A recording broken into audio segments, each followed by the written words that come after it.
안녕하세요. 심플한 관심 종목 TV입니다. 해당 영상은 이제 초전도체 지금 저번 주 저 좀 놀러 갔을 때 휴가 때부터 이제 좀 슬쩍슬쩍 고개를 들이밀긴 했었는데 그 당시에 이제 상한가가 없어서 좀 중요하게 안 봤었거든요. 그리고서 아무래도 보물선 느낌이 좀 있기는 해요. 보물선 좀 몇 년 됐죠. 보물선 이슈도.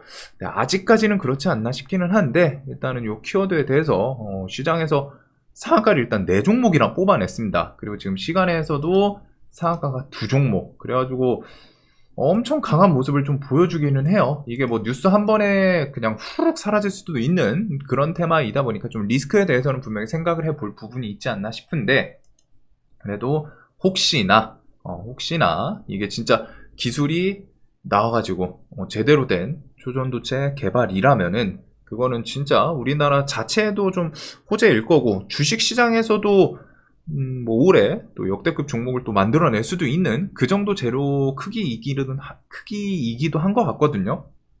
그래가지고 관련주들 좀 간단하게 정리를 하는 영상입니다. 자, 그래서 일단 뭐 간단하게 1911년도 이때 네덜란드 카멜린 온네스라는 교수분이 이제 발견한 물질이라고 해요. 지금 핫한 게 상온, 상압, 초전도체죠. 지금 시장의 키워드는 상온이랑 상압에서 초전도 이 기능을 발휘하는 초전도체라고 합니다. 근데 일단은 발견을 했던 물질은 영하 269도 가까운 영하 268.8도, 여기서 물질의 저항이 좀 제로가 되는 현상을 좀 발견한 게 이제 시초라고 해요. 초전도체. 그래가지고 저항이 없다라는 거는 정말 메리트가 많겠죠. 뭐 주식에서 사실 저항이 없으면 어떨까요?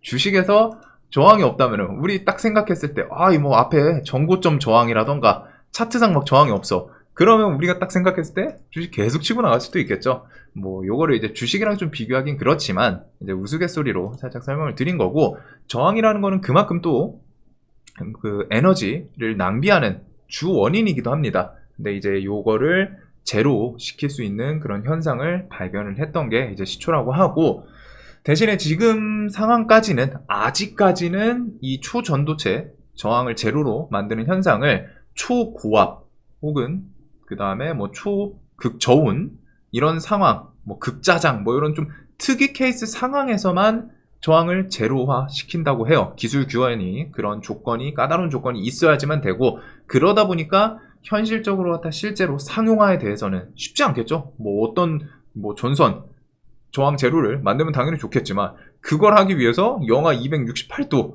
조건을 계속 맞추거나 이런 건 너무 비효율적이잖아요.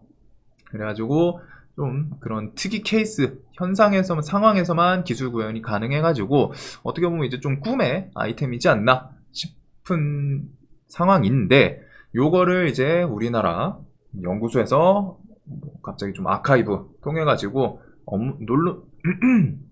논문이 좀 올라왔다고 해요. 자, 그래서 그 내용 관련 주들은 일단 간단하게 생각하시면은 사실 지분 엮여 있는 애들이 결국 이런 건 대표적이긴 하거든요. 그래서 신성 델타테크 요게 이제 좀 대장격으로 갔죠. 퀀텀 에너지 연구소 대표 연구팀이 지금 상온 초전도체를 구현, 요 키워드가 지금 저번 주부터 계속 핫한 부분이고, 요 퀀텀 에너지 연구소의 지분 약 10% 가까이를 보유한 게 LNS 벤처 캐피탈, 그리고 이 캐피탈의 지분 52%를 신성 델타테크가 쥐고 있다고 합니다. 그러니까 실질적으로 엮여가지고 주식시장에서는 얘가 관련 지분이 좀 가장 많은 것 같아요. 52%니까 한 달이 건너긴 했어도. 그 다음에 이제 파워로직스가 LNS 벤처 캐피탈의 지분 12% 가까이 보유하고 있다. 그 다음에 이제 선암 같은 경우에는 초전도 선제 개발 전문 업체, 고자장 자석 생산 기술을 좀 갖고 있고, 요 키워드로 좀 부각이 됐겠죠. 덕성은 과거에 초전도체 관련해서 사업 프로젝트 시행을 했던 게 있더라고요. 그래서 그 키워드. 고려제강도 근데 이게 초전도체를 좀 찾아봤는데 이 이력들이 막 2000년대예요. 2000년대 막 초반. 고려제강 요거 대덕 초전도 선제 공장 설립, 이게 2004년인가 그 내용이 있더라고요. 그래서 좀 오래되기는 했습니다. 그리고 여기서 살짝 생각해 볼게, 그렇게 오래됐는데 아직 상용화가 안 됐다라는 거, 그런 거는 좀 고민을 해볼 부분이지 않나.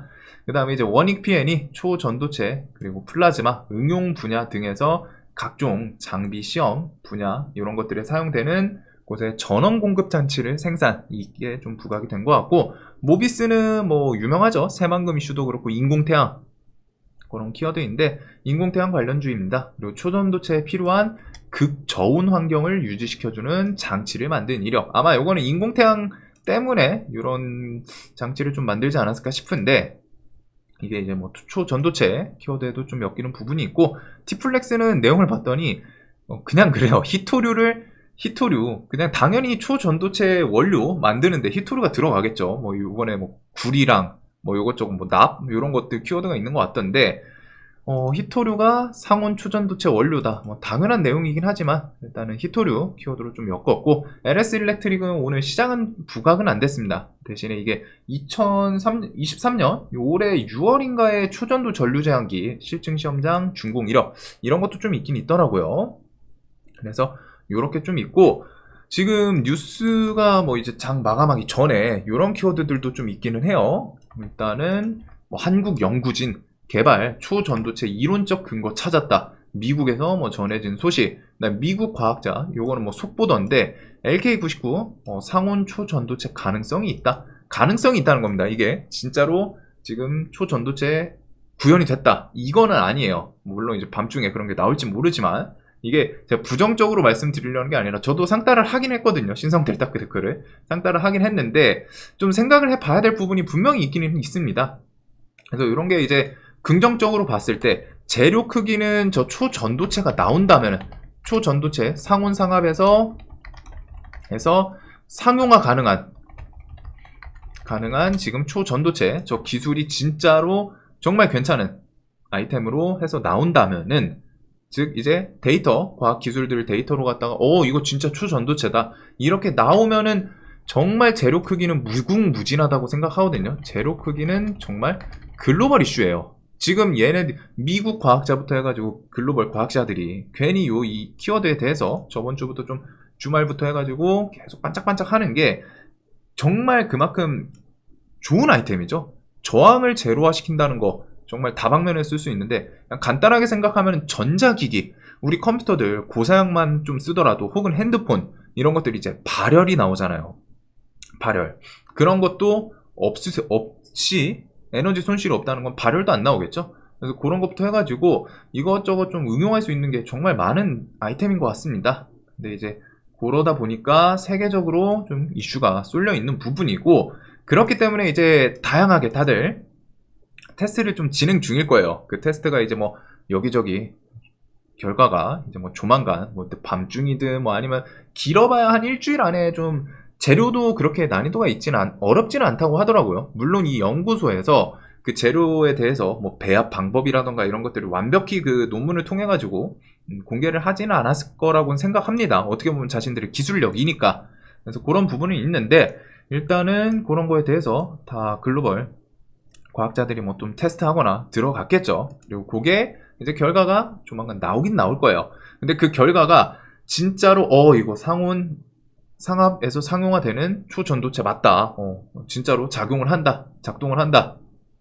작동이란 표현은 조금 이상하긴 한데 실제로 그 현상이 이루어진다. 이 친구들이 만들어낸 논문대로 좀 해봤더니 실제로 그 기술이 적용이 된다. 이런 식으로 나오면은 재료 크기는 정말 글로벌. 요거는 좀 상상이 안 가요. 만약에 나온다고 하면은 사과가 뭐 몇 방이 나올지 감당이 안 될 정도의 크기 재료이지 않나? 그만큼 그냥 현대 과학에서 전기를 빼놓고 말할 수는 없고, 그리고 전기에서 당연히 그런 로스, 뭐 저항에서부터 생기는 부분부터 해가지고 이것저것 대신에 여기서 우리가 좀 생각을 해봐야 될 부분은, 이게 진짜로 크기가 정말 글로벌 해가지고 나오고 하면은 거기서 뭐 이제 상따를 하든 뭐 뒤지고 볶든 눌림을 하든 뭐 계속 고민을 해봐야죠. 고민을 해봐야 되는데, 여기서 혹시라도 초전도체 논문대로 해봤는데 테스트 해봤는데 현상이 안 나온다.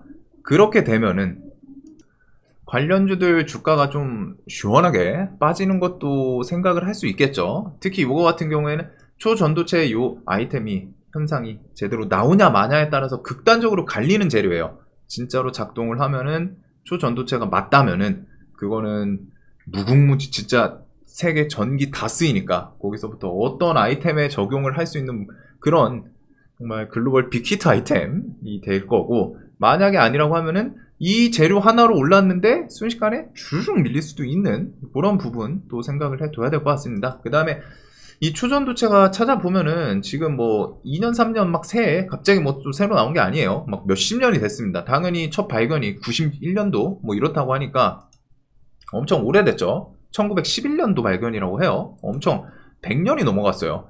근데 그동안 기업들이 다양한 기업들이 대기업들이 힘이 없어가지고 돈이 없어서 개발을 못했을까? 라는 생각을 좀 할 수는 있겠죠. 그래가지고 뭐 당연히 세상을 살다 보면은 정말 극소수의 천재들이 어디서 갑자기 튀어나와가지고 세상을 뒤바꾸는 그런 아이템을 출시를 하기도 합니다. 그게 이게 될 수도 있죠. 이게 될 수도 있는데 일단은 좀 생각을 했을 때 기업들에서 투자를 했음에도 불구하고 지금 10년, 20년, 30년 몇십 년 동안 초전도체 상용화가 되지는 않았다는 거, 그만큼 뭔가 난이도가 있으니까 쉽지는 않았겠죠. 그래서 그런 부분을 좀 많이 고민을 해봐야 될 것 같습니다. 보물선 이슈 테마를 이제 겪으셨던 분들도 있을 거고 못 보셨던 분들도 있을 건데, 요거는 진짜 재료 하나가 정말 크게 좌우를 하는 그런 이슈예요. 초전도체가 맞다 아니다 이걸로 그냥 이슈 종목 관련주들이 그냥 와장창 하한가를 갈 수도 있고, 반대로 맞다라고 나오는 순간 정말 상한가가 한 번이 아니라 두 번, 세 번, 다섯 번, 10번 이렇게 갈 수도 있는, 왜? 크기가 맞으면은 진짜 특허를 통해 가지고 세계 전자재 엮이는 그런 부품 기업들은 다 이쪽에 대해서 특허 비용 내고서 로열티 내고서 사용을 하는 게 맞지 않나 싶을 정도로 너무 다방면으로 쓸 수 있더라고요. 그래서 그 부분을 한번 좀 생각을 해보시면 좋을 것 같습니다. 미국 과학자 LK99 상온 초전도체 가능성이 있다 시뮬레이션 결과 공개, 이런 것들이 있는데 과연 좀 어떻게 작용을 할지, 그리고 지금 미국 시장에서 이게 초전도체 관련 주로 좀 부각이 된 종목이라고 해요. 지금 장전 120%. 미국은 상한가가 없으니까 시원시원해요. 물론 밀릴 때도 그만큼 밀리긴 하는데 100% 상승, 조금 부럽기는 하네요. 그래가지고 이런 종목들 내일 아침에 뭐 밤중 통해가지고 이게 또 마무리 주가 그런 것도 미국 시장 안에서 또 돌아갈 거고, 결국에 중요한 거는 요 관련주들에서는 이렇게 그냥 알아두시면 되는데, 사실상 체크할 거는 지분 엮여있는 애들이 대빵이긴 합니다. 지금 요 연구소에서 아이템을 논문을 낸 상태이기 때문에, 그래서 요 지분 엮인 애들이 당연히 만약에 저기 진짜 초전도체라면은 대장을 할 거고, 신성 델타테크 같은 경우는 종목기는 또 꽤 괜찮기는 해요. LG 에너지 솔루션 이슈로 갖다 상장, 이걸로 갖다 좀 움직였던 애인데 좀 더 치고 올라가면은 신고가. 그 다음 파워로직스는 뭐 종목이 예전부터 좀 세력주 이것저것 5G부터 해가지고 LFP 배터리도 그랬었던 것 같고 여기저기 좀 엮이긴 하는데, 일단은 이런 것들부터 해가지고 순차적으로 이렇게 관련주들을 한 번 정도 정리를 해둘 필요는 있을 것 같습니다. 대신에 이 이슈가 과연 진짜 어떻게 될지 살짝 좀 홀짝 느낌이 있기는 해요. 이게 상식선에서는 기업들이 정말 이렇게 중요한 아이템이면은 진짜 돈을 투자해서 개발을 하지 않았을까? 라는 생각도 들면서, 반대로 또 세상을 뒤바꿨던 거는 정말 그런 극소수의 천재들이 갑자기 어디서 딱 혜성처럼 나타나가지고 에디슨이 뭐 전구 이런 것처럼 빛을 만들어내고, 그런 것처럼 좀 우리나라에서도 그런 기술, 이 초전도체 개발이 진짜로 맞았으면은 주식시장에도 좋고 나라 국익에도 좋고 하지 않을까 싶습니다. 그래서 관련주들에 대해서 좀 간단하게 보시면 될 것 같아요. 그래서 얘네는 지금 차트 측면에서는 그렇게 크게 의미를 둘 게 없거든요. 어차피 상한가 간 4종목 중심으로 거기다가 지분이 엮여 있는 건 얘네 둘이기 때문에 대장은 굳이 다른 거를 볼 필요는 없을 것 같습니다. 저번 주 금요일에는 이제 선암, 얘가 그 초전도체 이슈로 갖다 슬쩍슬쩍 올라오긴 했는데, 지분이 엮여 있는 애들이 결국 직접적으로 엮여 있는 애들이 있다 보니까 한 달이 건너서라도 얘네 위주로 보시는 게 좀 맞지 않을까. 대신에 이제 재료에 대해서 리스크는 한번 각자 좀 깊게 생각을 해볼 부분도 있지 않나. 자, 영상 항상 좀 도움이 되셨으면 좋겠고, 이런 거는 이제 또 밤 혹은 뭐 내일 새벽 이렇게 해서 뭐 트위터 뭐 여기저기 또 뉴스가 나올 거예요. 그래서 그런 것들 한번 좀 생각을 보시면서 진짜 이게 초전도체일지 궁금하기도 합니다. 이게 제가 뭐 주식 조금 상당한 건 상당한 건데 그 외에 진짜로 나올지. 저는 사실 개인적으로는 그래요. 밤중에 별 뉴스 안 나오고 그냥 부정적인 뉴스는 안 나오고 뭐 이게 초전도체 효과 보였다라고 하는 뉴스가 나오면 당연히 좋겠지만 아무 뉴스도 안 나왔으면 좋겠거든요. 그러면 다음날 뭐 이제 갭 뜨고 장중에는 이제 뉴스가 나오면 좀 대응이 되니까 그렇긴 한데, 지금 미국 시장도 이거에 대해서 좀 많이 관심을 많이, 그만큼 글로벌 이슈라는 거겠죠. 이게 우리나라에서만 테마가 형성이 되는 게 아니라 저 초전도체가 개발이 되면은 무궁무진하게 쓰일 수 있더라고요. 진짜 전자제품부터 해가지고 그만큼 재료 크기는 정말 크다라는 거. 이거는 나오면은 얼마나 갈지 또 궁금하기도 합니다. 그런 것도 한번 보고 싶기는 했거든요. 그래서 이게 진짜로 기술 초전도체 탄생일지. 자, 영상 항상 도움이 되셨으면 좋겠습니다.